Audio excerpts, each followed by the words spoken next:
Welcome, one and all, to Love Them Knives. We just did the unboxing here. Did you miss the first 3 minutes of this video? I didn't miss them at all, did you? You didn't have to sit through me doing a complicated unwrapping this and that and chatting away. You get to see the knife right there. There it is.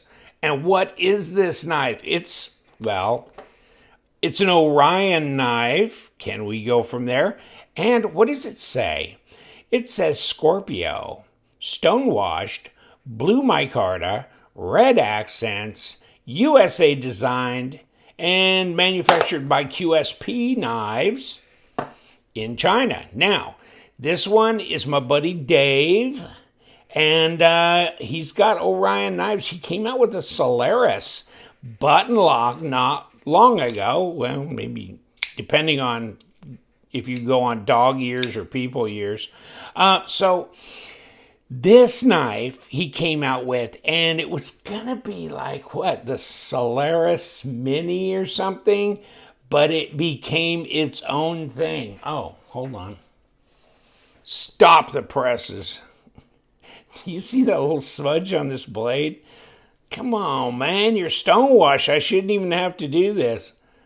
That's better. Okay, that's much better. I was starting to that's starting to bother me.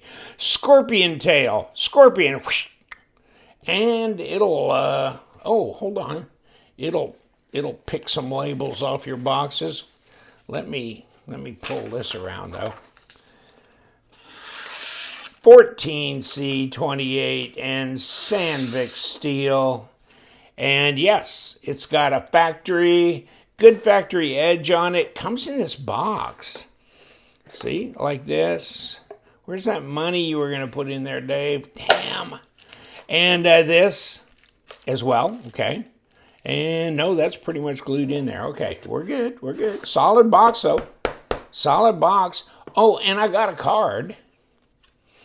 This card. See, now I did the disassembly. Yep, you don't have to see me do it. I don't need to screw it up at all because it's already been pre-screwed up. Thank you for your choice. Manufacturing, we warrant and all that. But heck with that. Check this out. Button lock. I mean, how many different ways you want to open a knife, huh? How about thumb studs? Ambidextrous thumb studs. Oh, by the way, when you look at this spine, yeah, crown spine on this, huh? Ambidextrous thumb studs. Looks like you might be able to remove them. And where is my number 6 anyhow?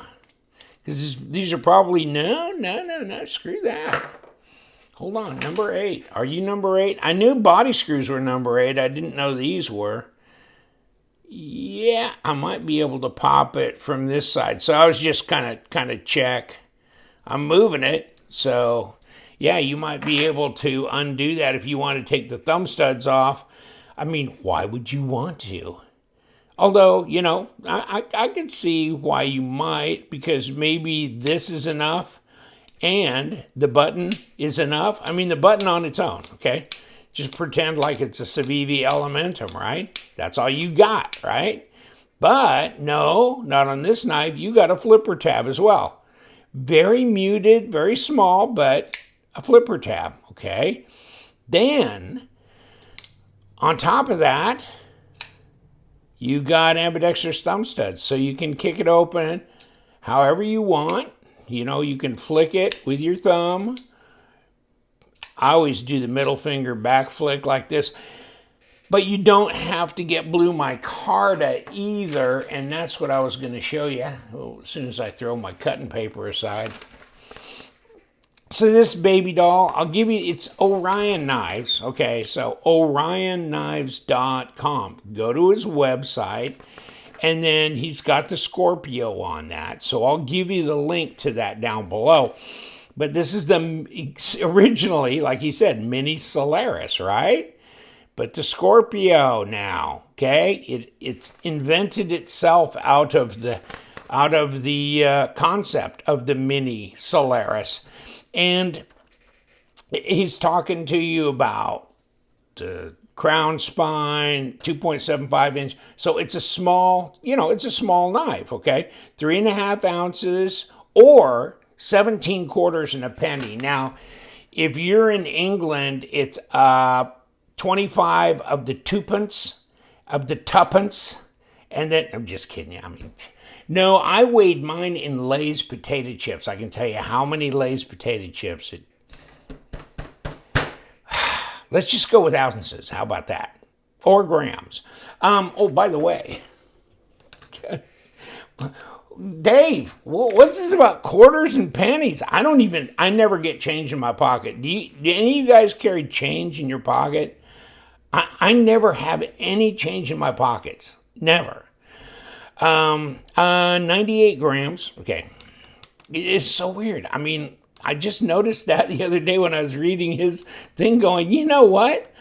I never have any money in my, not coinage, 3.5. Okay. There it is. And so, yeah, he gives you all the stats here. T8. And so he told me T8, but did I believe him? No. Oh. And another thing that he has done that's really, really smart is he's offered you can get different accent stuff. And see, I did on the Solaris. But see, you can get, and then he will install if you want the stuff, if you want to change up the accents. You want to go with blue accents on this, that's fine, whatever. Or put them on the black micarta, whatever. So, I think that's kind of cool. Or you want to get natural G10 scales and throw them on here. And then you could dye the scales any color you want when you get them or whatever. And then you got a titanium pocket clip on here. You've got this little hidden lanyard pin. So that's good. And you got these liners that are steel liners. And even though they're skeletonized, and we will take this apart, but they're skeletonized. But it's a solid feel, because those liners are not like the super thin kind of nested liners. You know what I'm saying? This is some pretty tough stuff, and probably the reason why this isn't like 2.5 ounces. You know what I'm saying?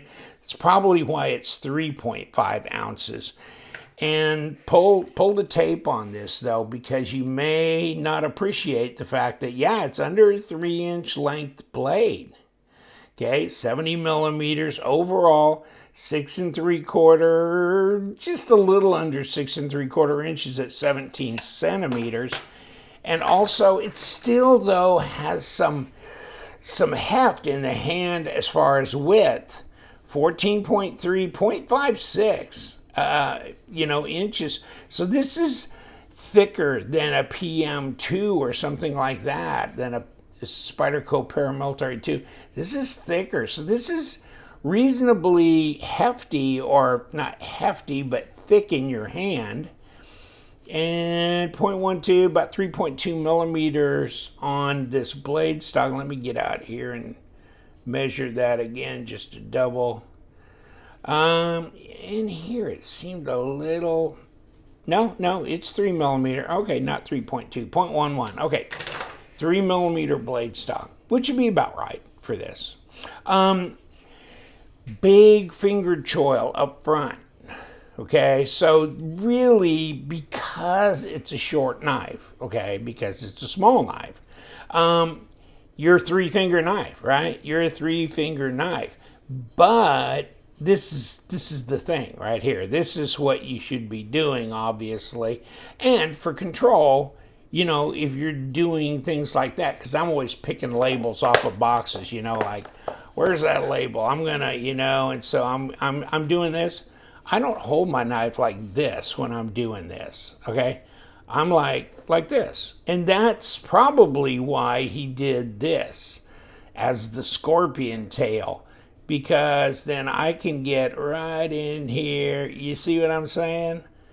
Yeah, I just did a couple tracheotomies with this knife, so it's still relatively sharp. Oh, but yeah, solid box. Pulls right out, so it's easy to get open. Some of the boxes that fit down there, and it's like, oh, I can't damn it. You know, the thing slides out from underneath. This one. But QSP does this, don't they? Ding, ding, ding. That ought to bring it around to you, right? Yeah, they do that. But I kind of like the fact that they do because, you know, it's so easy to open, shut, get things in or out. But, you know, lightweight. This is small, though, but it's easy to go in and out of the pocket. And I like this blue micarta. It actually looks blue. I mean, I've seen blue micarta kind of look green. Yeah, if this looks green to you, you probably need to see your ophthalmologist and have some testing done. And yeah, you know, and it's got a nice backspacer, and he did contrast here. So this is nice and contrasty. Just really nice to be able to support a young guy like Dave and, you know, doing his dream, you know. I like that. I like that. And you know what? He's thought about a lot of things here.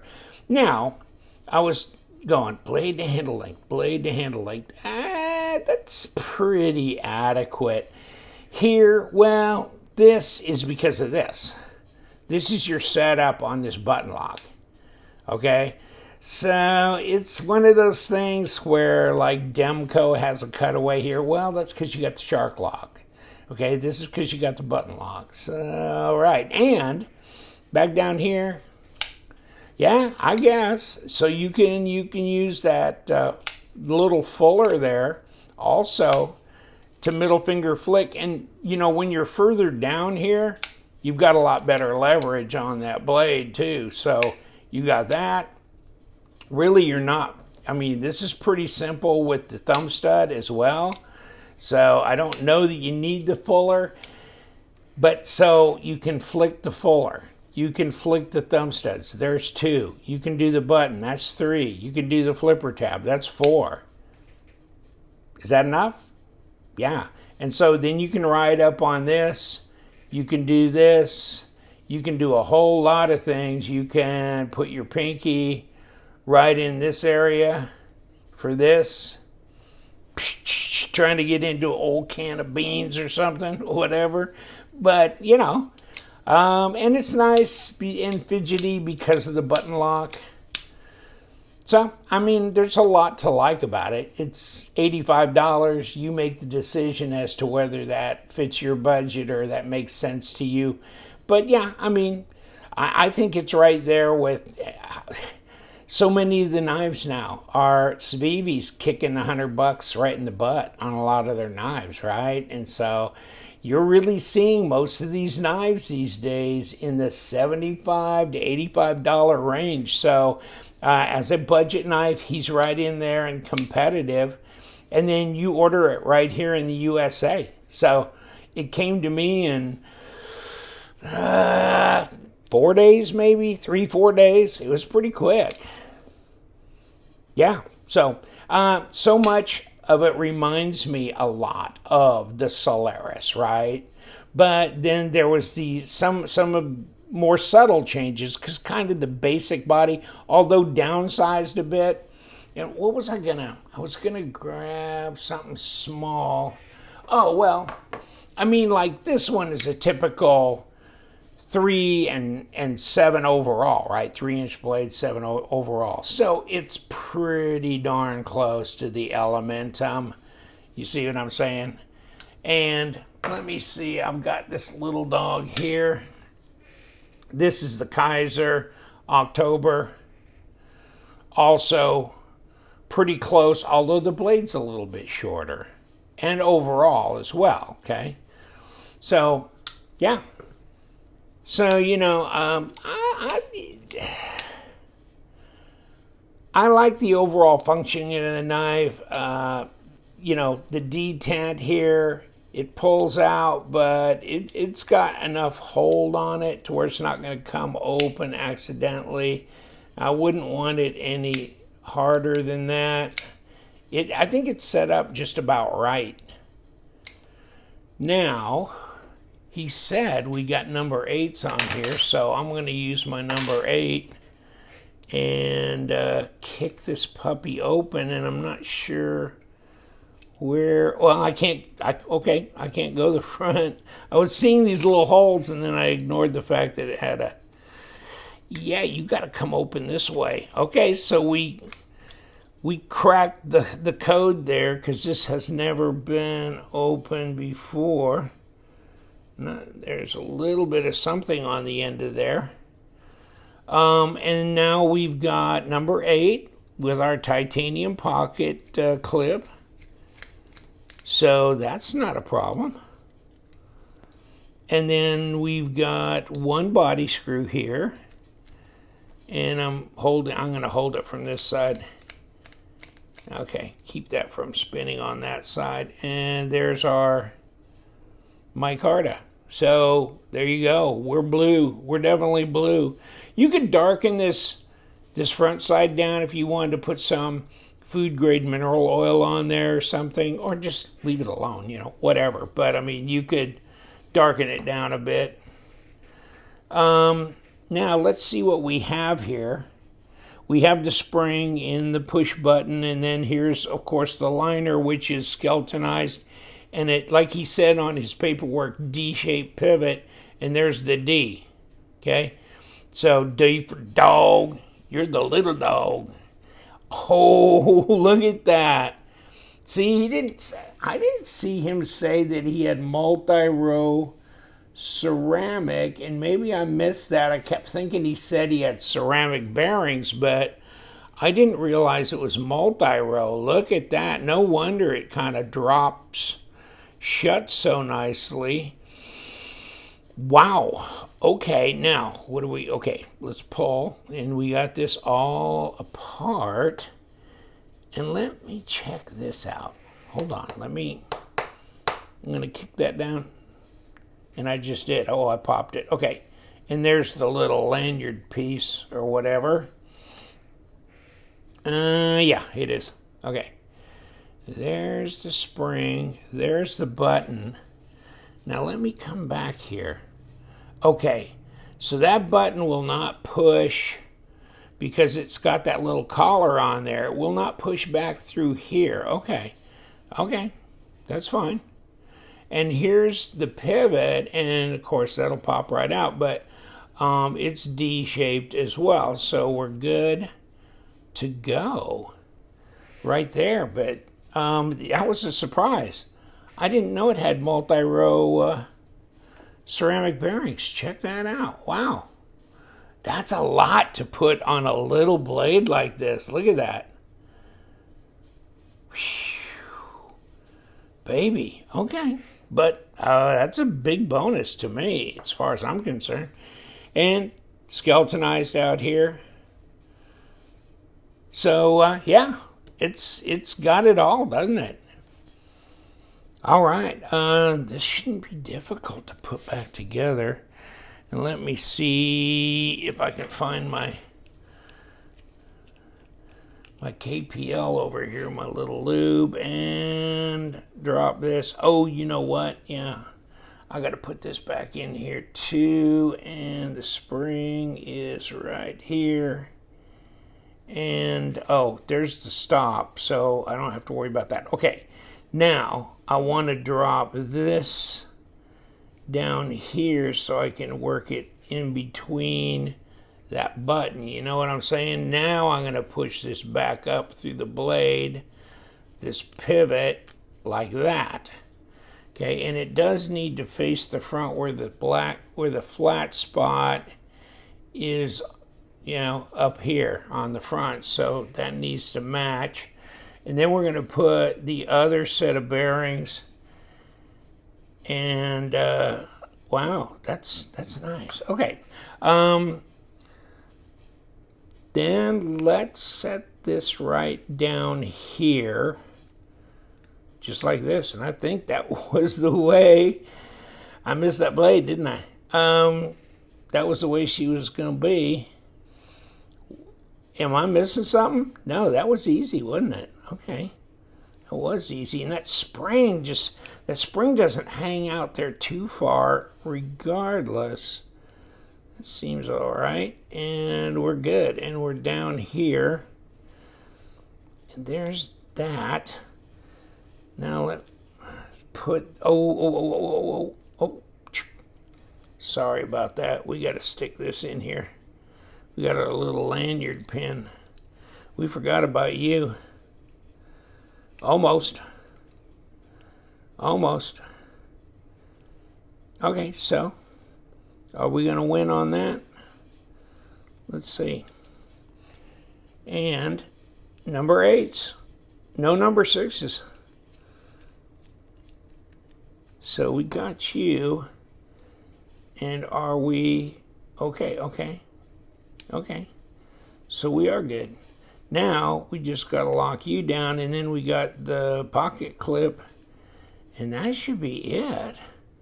That was easy. Long screw here,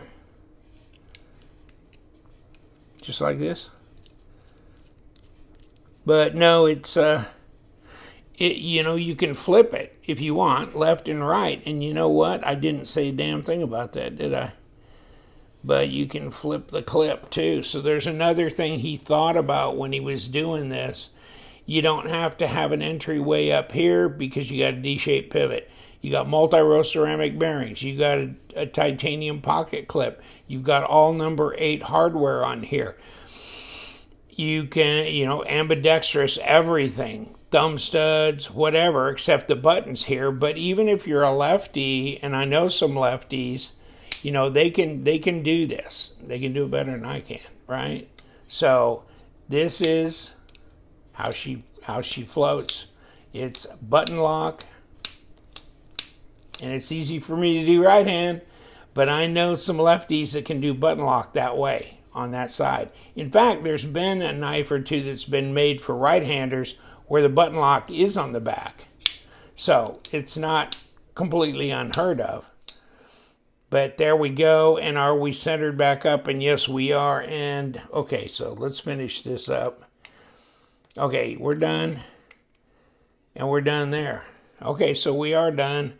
And let's make sure that that we haven't got too brutal on this pivot. I don't want to get too crazy. And see how it just kind of tucks itself up? Like that. That's pretty crazy. That's good action, and it's very fidget friendly. So we got our Scorpio. It's all back together, looking good. Got the card with the information, and check out his website. It's nice to support the guys that are living their dream or trying to make it come true by doing their own line of knives. And so this is the Scorpio. And he's rethinking a lot of different things, doing a lot of things that I think people should have been doing all along, which is like make accessories, you know, so you can get different accent groups to put on your knife, get different color scales, and offer them by the person that's actually making the knife. So take care. I'll leave you to it. Love them knives. Yes, we do. And you guys, stay sharp.